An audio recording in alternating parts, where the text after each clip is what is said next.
परमात्मा की अपनी कोई इच्छा नहीं है। इच्छा का तो अर्थ ही होता है अपूर्णता। इच्छा का अर्थ ही होता है लक्ष्य और खालीपन। परमात्मा कोई इच्छा कर सकता ही नहीं। जो पूर्ण है वो अब आगे क्या इच्छा करेगा? तो फिर हम ये क्या बोलते रहते हैं बार बार कि जैसी प्रभु की इच्छा, जैसी ईश्वर की इच्छा। हाँ, उसकी कोई इच्छा नहीं है। उसने तो मैदान आपके लिए खुला छोड़ दिया है। जो चाहो करो, जैसे चाहे जियो। तुम्हारी इच्छा ही उसकी इच्छा है। हो नहीं सकता कि तुम जो मांगो उसके अतिरिक्त तुम्हें कुछ मिल जाए। कोई भी अगर ये कहता है कि मेरा जीवन बड़ी विषादपूर्ण स्थिति में है, कोई भी अगर ये कहता है कि मैं दुखी हूं, मेरे साथ बस वही सब कुछ हो रहा है जो मैं कभी चाहता न था, और जो मैं चाहता हूं मुझे कभी मिलता नहीं, तो वो आदमी होश में नहीं है, ध्यान को जानता नहीं, ठीक से देख नहीं पा रहा है। प्रतिक्षण आपके साथ बिल्कुल वही हो रहा है जो गहरे में आपकी इच्छा है। पर याद रखिएगा, गहरे में आपकी इच्छा है। आपका विचार है ऐसा मैं नहीं कह रहा, आप अपने विचार से कहीं ज्यादा गहरे हैं।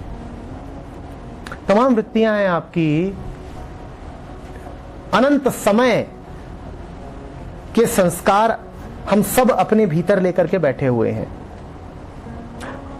उन्हीं संस्कारों की पुकार होती है।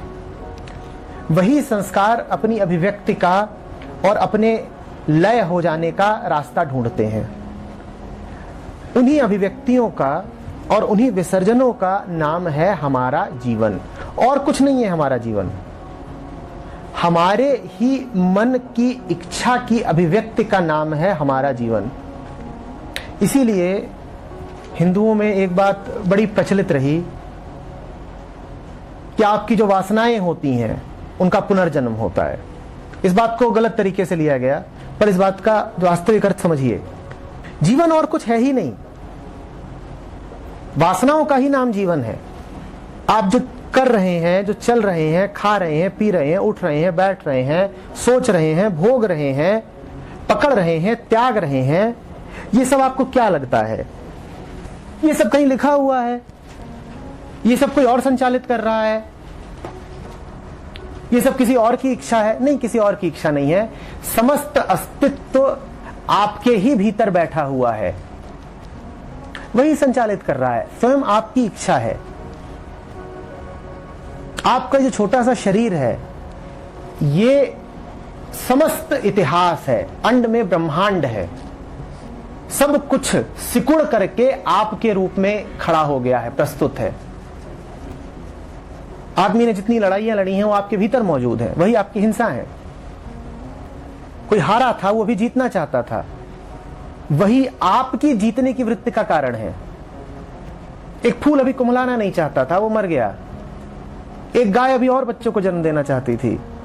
वो सब कहीं चले नहीं गए हैं, वो हमारे भीतर मौजूद हैं और हमारे माध्यम से अभिव्यक्ति पा रहे हैं। तो पहली बात, कोई ये दावा ना करे कि जो भी कुछ हो रहा है वो मेरी इच्छा के विपरीत हो रहा है।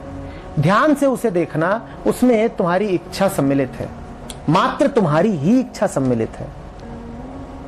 दूसरी बात, जो तुम्हारी इच्छा है वो तुम्हारी इच्छा नहीं है, वो पूरे समूचे अस्तित्व की इच्छा है। तुम पूरे अस्तित्व के प्रतिनिधि हो।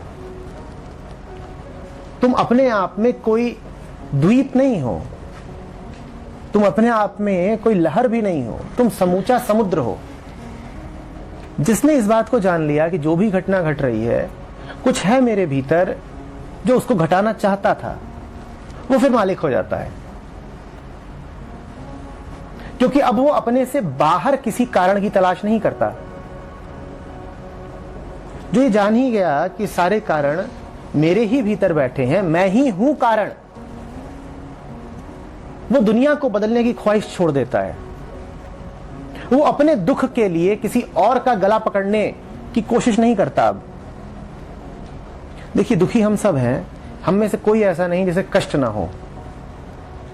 लेकिन हम में से कोई ही होगा जो ये स्वीकार करता हो कि अपने कष्ट का कारण मैं ही हूं। और मैं आपको आश्वासन के साथ कह रहा हूं कि आज तक कोई ऐसा हुआ नहीं जो स्वयं अपने दुख का कारण ना हो। दुखी सब हैं, लेकिन ये कोई नहीं देख पाता कि दुख अपनी ही इच्छा है। और जिसने ये देख लिया कि मेरा दुख मैंने ही खड़ा किया है, वो दुख के पार निकल जाता है। परमात्मा कोई छोटी मोटी हरकतों में टांग आने वाला तानाशाह नहीं है। वो माइक्रो मैनेजमेंट करने वाला प्रबंधक नहीं है कि तुम क्या खाओगे, तुम परमात्मा को धन्यवाद दे रहे हो, कि वो फैसला कर रहा है कि तुम किस रंग का कपड़ा पहनोगे, कि तुम कीचड़ में फिसलोगे कि नहीं, कि वो फैसला कर रहा है। वो बेपरवाह है। नानक कहते हैं वो बेपरवाह है। वो ये छोटे मोटे पचड़ों में फंसता ही नहीं है। कौन मरा, कौन जिया, कौन गिरा, कौन उठा, कौन भूखा है, हाँ, किसको पैसे मिले, किसको नहीं मिले। और याद रखना, वो जहां है और वो जो है उसके समक्ष हर मसला छोटा ही मसला है। तो वो किसी मसले की फिक्र नहीं करता। उससे प्रार्थना करना बेकार है। वो तो बेफिक्र है, बेपरवाह। तुम ये सोचो ही मत कि तुम उससे बोलोगे कि 100 रुपए तनख्वाह बढ़वा दे और बढ़वा देगा। उसे कुछ नहीं पड़ी है। उसने ऊंची से ऊंची मुक्ति तुम्हें पहले ही दे दी। अब तुम क्या प्रार्थना कर रहे हो? अब तुम उस मुक्ति का उपयोग करो। यही वास्तविक प्रार्थना है। वास्तविक प्रार्थना है अपनी मुक्ति के उच्चतम शिखर तक पहुंचना।